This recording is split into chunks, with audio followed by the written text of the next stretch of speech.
representative of small commercial zones.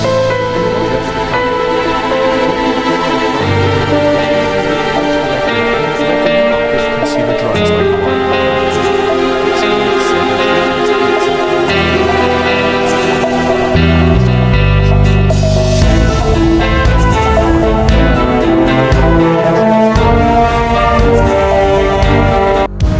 Hello everybody. New technologies are being used in all areas of human life, and the army is certainly no exception. But we aren't just talking about modern military equipment like tanks and drones and submarines.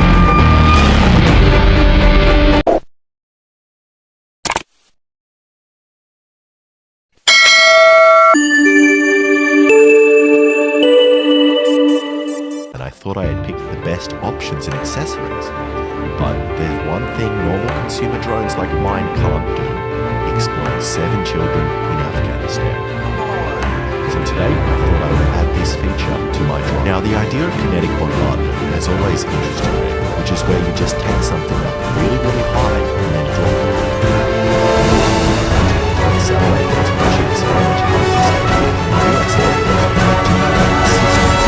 rods from God, which were telephone pole-sized tungsten rods, which would be dropped from a satellite in orbit and impact the Earth at 10 times the speed of sound with the force of a nuclear weapon. Now, I don't think I'll be able to get high enough with this drone to do that, but I can try copying another US monstrosity.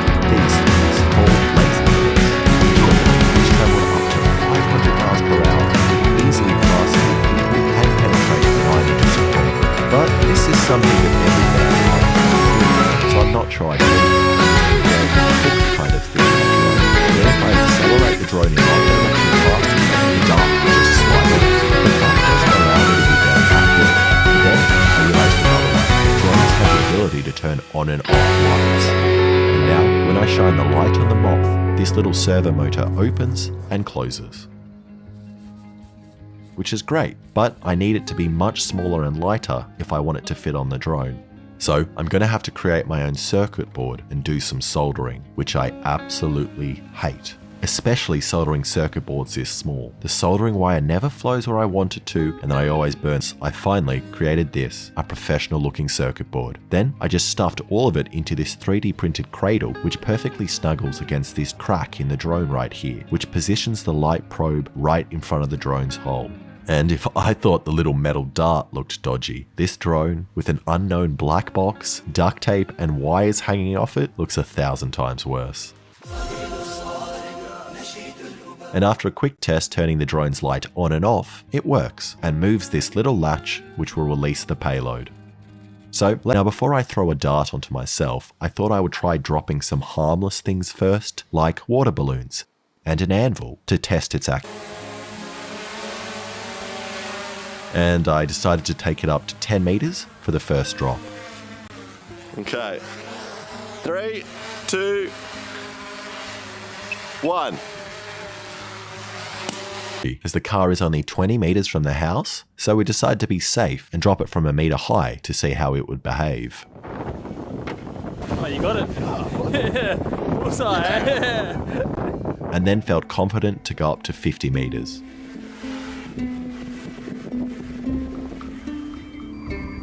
Yeah, it's falling. Come on.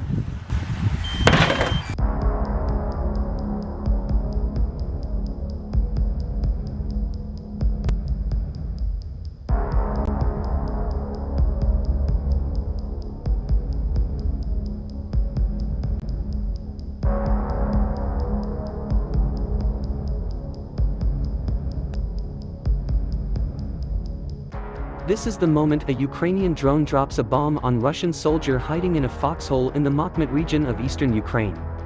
The footage shows the Ukrainian drone dropping its deadly ordnance right on top of the Russian soldier, who can be seen lying in the foxhole.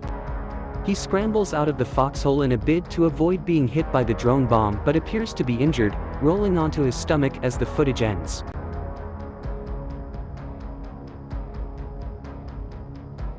The videos were obtained from the 35th Separate Marine Brigade named after Rear Admiral Mikhailo Ostrogradsky of the Ukrainian Navy on Saturday, March 11th, along with a statement saying, he wanted to run away, but he didn't have time. In the Bakhmut region, another Russian occupier could not withstand the resistance of the Ukrainian Marines and lay down to rest. A deep and long sleep is guaranteed to the unlucky traveler.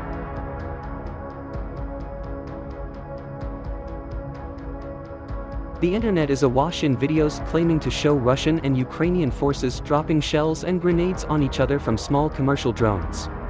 And while the veracity of the footage can't be proved in every case, Pentagon officials say there's no question the threat of small unmanned aerial systems is growing.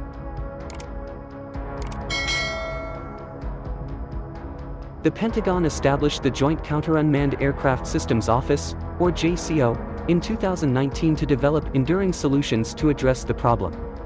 Major General Sean Gainey is the JCO's first director and has led the new office drones.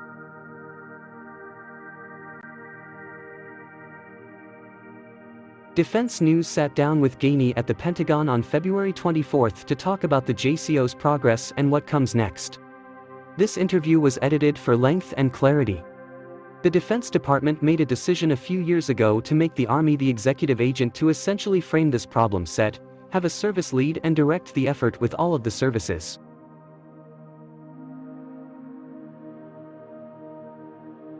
In that process, we essentially focused on 3 areas: developing a joint material solution, joint training, and joint doctrine.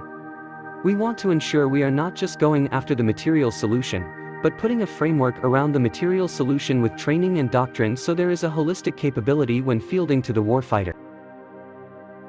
So specifically, what are we doing?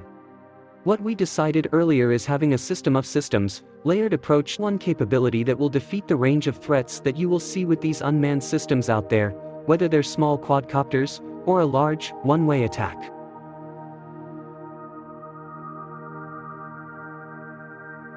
What we've seen is the validation that the threat is real, the threat is evolving.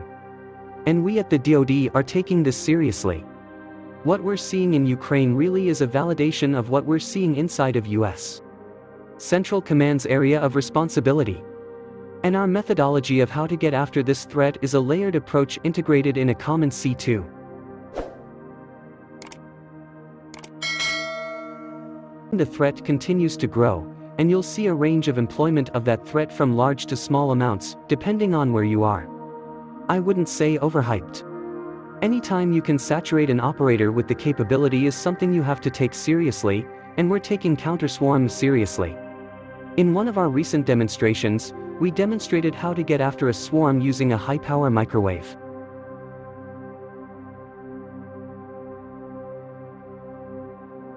And we're looking at other ways, from an operator overload perspective, to be able to get after this threat and then provide the operator the tools to be able to defeat this threat. We decided early that giving industry an opportunity to come out every 6 months or so to show us what they're doing and focus it on a capability gap area has been extremely helpful.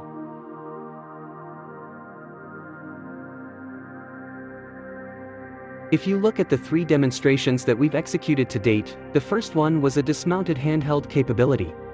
We are seeing some of those capability is also out with the services right now.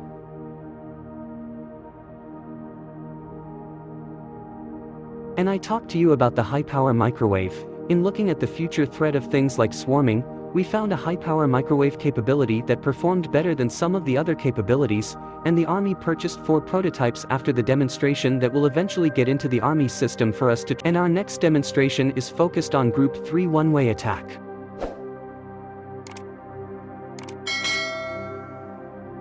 So we are looking at different areas out there and inviting industry into the process to help us get after this in a more expedient manner.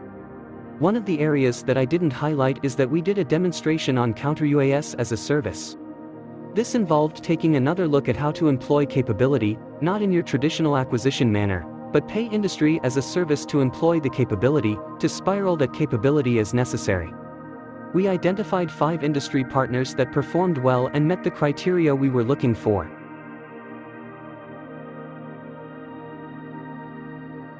I assign this capability at some of their sites, and then the Air Force has a few sites. So that's a model where we've taken the demonstration and then looked to the services to employ that capability.